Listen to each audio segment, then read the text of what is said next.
What's up, guys? It's Nick with Upper Peninsula Drones. Hashtag Upper Drones at Upper Drones. Today I'm out testing. What am I testing? It's frigidly cold out here. I'm just testing to see how stable it is in altitude hold, which is basically is when it talks to the satellites in space and you try to maintain its position in space based with assistance from altitude and longitude GPS location from the satellites, triangulating and pinpointing its location. So that's what we're testing today. Also, we want to see how the LEDs look on the copter in the daytime. I tested it last night and it looked pretty good. You could definitely visibly see it for quite a distance. Timer set for 15 minutes because that's the longest that I want to keep it in the air. Alright, starting up motors. And remember today's test. Oh, also an auto land. We're going to test it in auto land as well. Hopefully the propellers are on the right way. Yep, looks that way.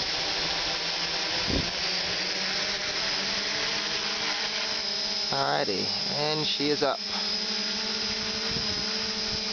I'll take a look down at my trim to see how it looks. This could be a little bit set, a little bit to the left. Oh, it's actually windy back here. Well, it wasn't windy before I left my house. Let me do some left trim. So it's drifting back a little bit. Actually, I need to give it some forward trim. It does look like it leans to the right. So it's actually doing everything that it's supposed to do with the trim settings. So it's flying pretty good, I suppose. I did a kind of a pre-tune, but not really a good one. So now I'm going to test the GPS location lock in 3, 2, 1. Put my throttle at about 50%. And it should stay there without moving in theory. If it's functioning properly. That's what it should do.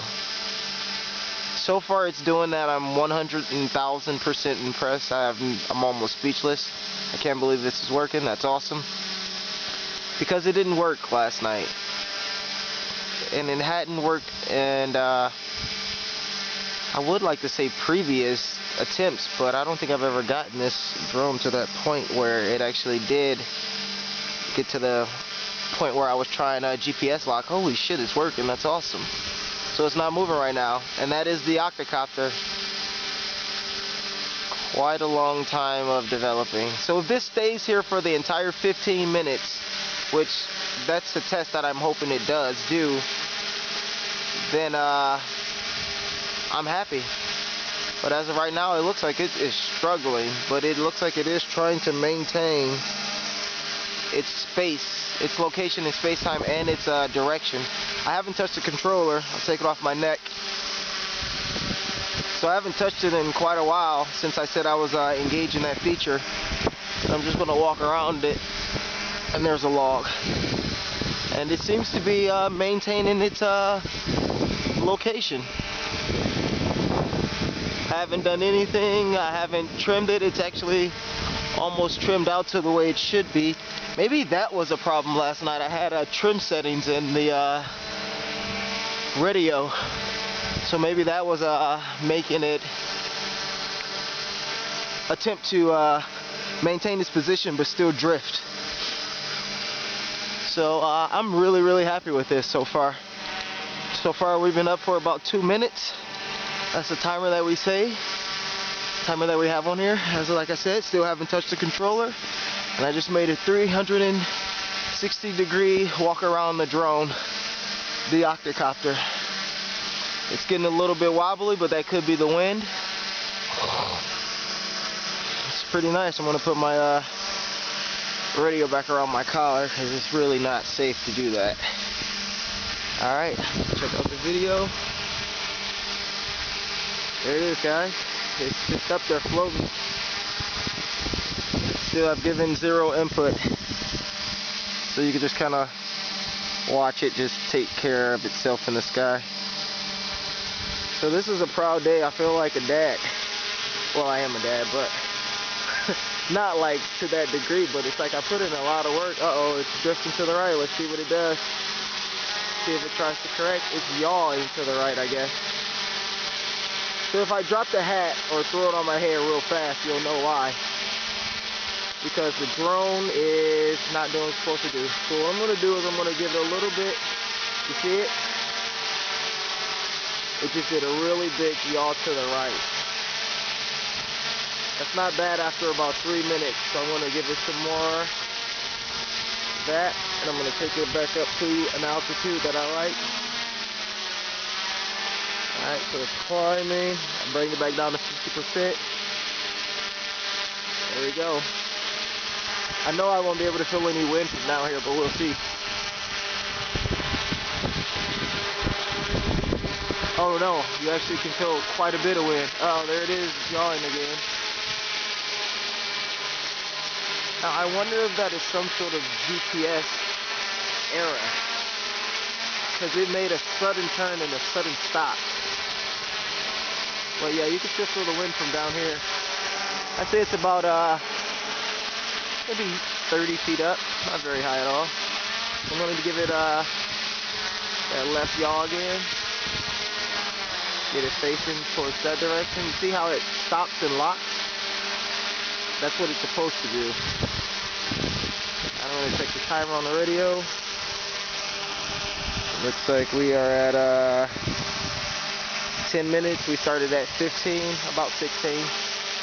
And it's still, so it's been up for about 5 minutes in altitude or position hold, and I haven't been flying this copter at all since I've been out here. I'm unbelievably excited about this right now. But the thing that I know is going to be a problem is when I bring it down and test the temperature of everything, every other motor will still be hot, and I haven't figured out why that is happening. But as of right now, the copter still flies. So this will be about, if it flies without crashing for this entire 15 minutes, this will be about the 2-hour mark that it's been in the sky without crashing, 2 to 3 hours without crashing, which is, in my opinion, not too bad for something that I built from out of my head. Like when I was a little kid, there's no way I could imagine I could have made something that flew in the sky for, you know, hours and hours without failure. I mean, that's the plan, but this is still just a prototype made from the cheapest materials that I could possibly put together, and years and years and years of recycled drone parts. And that's just the prototype, and I can't believe it's flying this well. The next one that I already have all the pieces to, just got to get a couple more things, will be the next version of this, and that will be set to fly for about 25 minutes. This one I can get up to 19 minutes. On a good day, 19 minutes. I've tried a lot. I've tried it about 5 times. It was always about 19 minutes exactly. So that's why I put the test at 15, just to give it some juice to get down. But it looks like the GPS seems to be working. I'm gonna put my hat back on because it's freezing. Check the timer. 8 minutes. We've been up for 7 minutes without me controlling it at all. Still hands-free this entire time. I wonder if I could frame it from here. Probably not.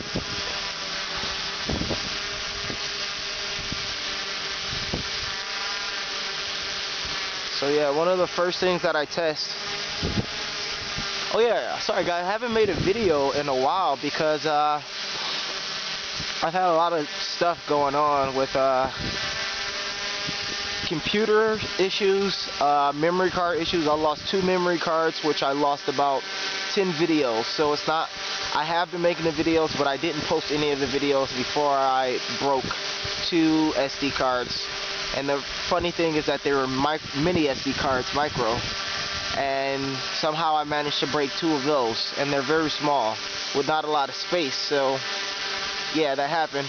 But I did manage to save one video that I shot for a crew or a crowing team where they, you know, row those small boats. So I'll post a little bit of that video if I get some time to edit it. And yeah, so I'll be back posting videos of the progress of all the projects. But only thing that I've been doing to this one is just tweaking it, doing software programming on it, making sure that it can do what it's doing right now. It sounds pretty good. I mean, I haven't flown this thing, and it's approaching 9 minutes or so that I haven't had to fly a drone that I built that has 8 motors. And that's not the problem. That's not the thing. Isn't that I built this and all of that. It's how much weight it can carry and what it's supposed to do. And it's one of my prototypes for my search and rescue drone. And that's what excites me, is that I can make something that gives me enough inspiration to keep going, to pursue the idea that I can contribute in helping someone be safe or come back to their loved one, or give them some sort of peace knowing what happened to their loved ones if you happen to find, you know, someone not still alive or something like that. But yeah, this one is a prototype for search and rescue. It's supposed to drop a first aid kit, search, find, and carry enough weight to drop something. So right now this can carry almost anything I put on it. So it'll have a water bottle, a walkie-talkie, a first aid kit, and a radio, just enough to get someone, you know, communicating or to help them in some way. And this is pretty exciting. And I think that's why this is working for me, because I believe in it. I believe it's a good idea, and I truly believe that helping people is what you should do, or required. It's just, if I'm a creative person, if I can make something that can fly, maybe I should probably try to help along the way of financially providing for myself as well, because, you know, that's also my goal, is to make money in my life doing the things that I like to do while also helping people and make memories. Oh, my throttle setting is quite high. So right around now, the battery that's hitting is halfway point, or a little past it. So that means it's starting to warm up, and it's flying really well right now. That's why you saw it gain a little bit of altitude. It's hitting that sweet spot for the battery right before it dips down. It's kind of like a Wednesday in battery voltage idea. Halfway through the week, you're just ready to get it.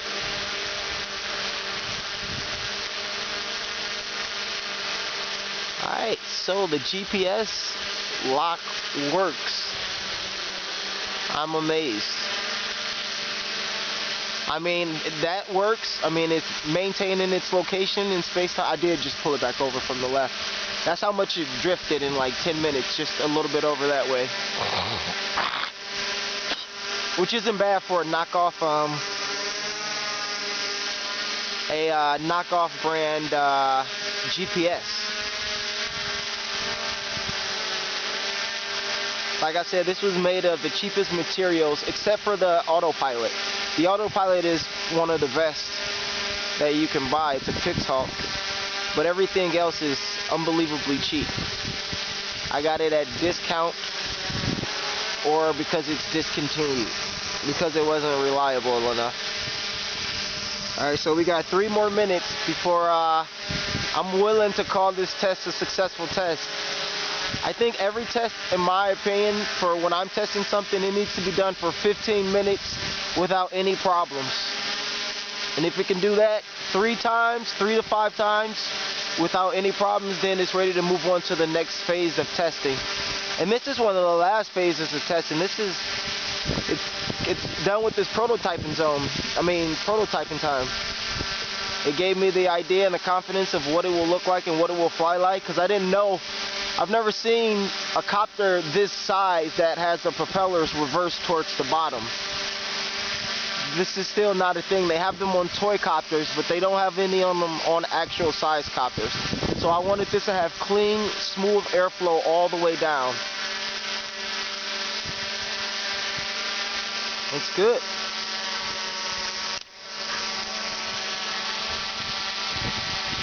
Still up there, baby.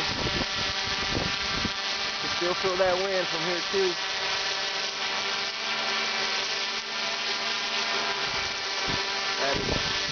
cool.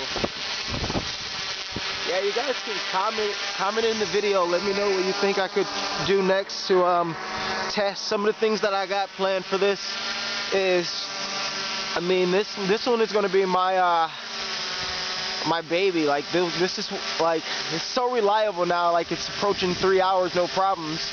This is the one I want to add and take away things to test different ideas and use to drop mechanisms and things like that as I build the actual one that hopefully will be used to assist in like my first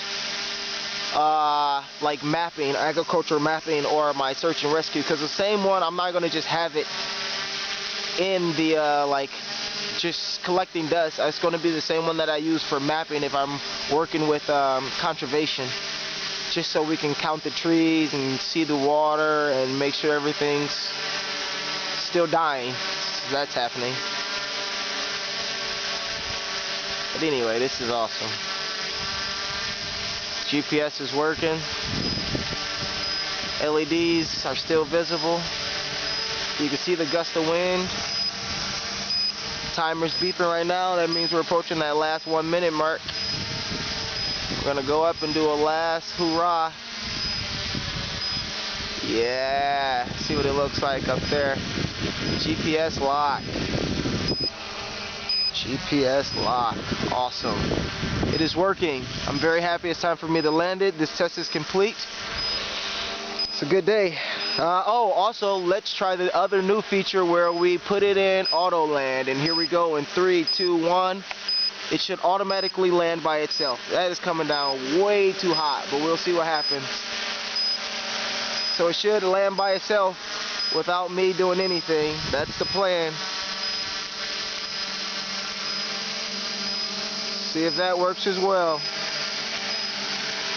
No input from me as well. Timer just stopped on the radio. Drone just landed by itself. And that's how you do it. My drone just flew for 15 minutes without me controlling it. And it also just landed by itself. Probably a better landing than I would have done. You can see how deep the snow is. It got about let's see, 4 to 5 inches of the leg into the snow, and it just landed itself. Alright, well, I'm Nicholas Love with Upper Peninsula Drones. Hashtag Upper Drones at Upper Drones. Thank you guys for watching. Let me know what you want to see in the next video. Thumbs up if you liked. I'm going to keep going with this idea and this project, so let me know of comments and ideas that you think should help out. Thanks. Peace.